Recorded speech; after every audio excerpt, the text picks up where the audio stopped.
as we restore safety to our streets. We have no choice. As we restore safety to our streets, we must also restore it to our schools, hardening places of learning. We have to harden our assets to protect our children against threats of any kind. Last month, our hearts were shattered by news of the monstrous attack on a Christian elementary school in Nashville that claimed the lives of 3 adults and 3 precious children. Today, we wrap those beautiful families in our love and we lift them up in our prayers.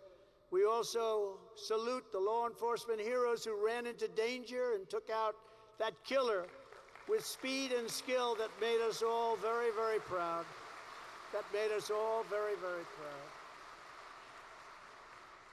It's a scandal and a tragedy that year after year, Democrats in Washington continue to hold common sense school safety measures hostage to their radical gun control agenda, which in virtually all cases would do nothing to prevent attacks by demented and disturbed individuals, of which we have many, and many are coming into our country, but we're getting them out.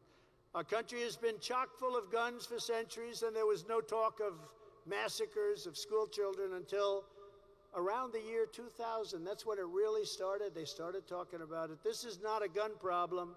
This is a mental health problem. This is a social problem. This is a cultural problem. This is a spiritual problem.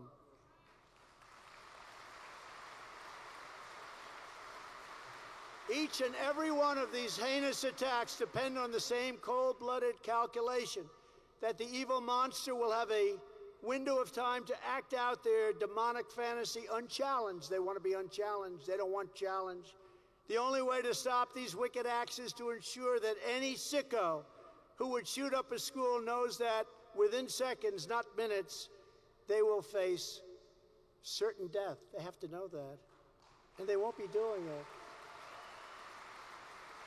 For this reason, I will ask Congress to repeal totally ineffective legislation that makes it harder to protect our schools and easier for criminals to face absolutely no opposition when they go in. I will also create a new tax credit to reimburse any teacher for the full cost of a concealed carry firearm and training from highly qualified experts. Who's better? Who's better? If even 5% of teachers, people that are skilled with arms, we want that, 5% were voluntarily armed and trained to stop active shooters, we would achieve effective deterrence and the problem would cease to exist. And that would be a lot of people. But these are all people that are trained and talented with firearms.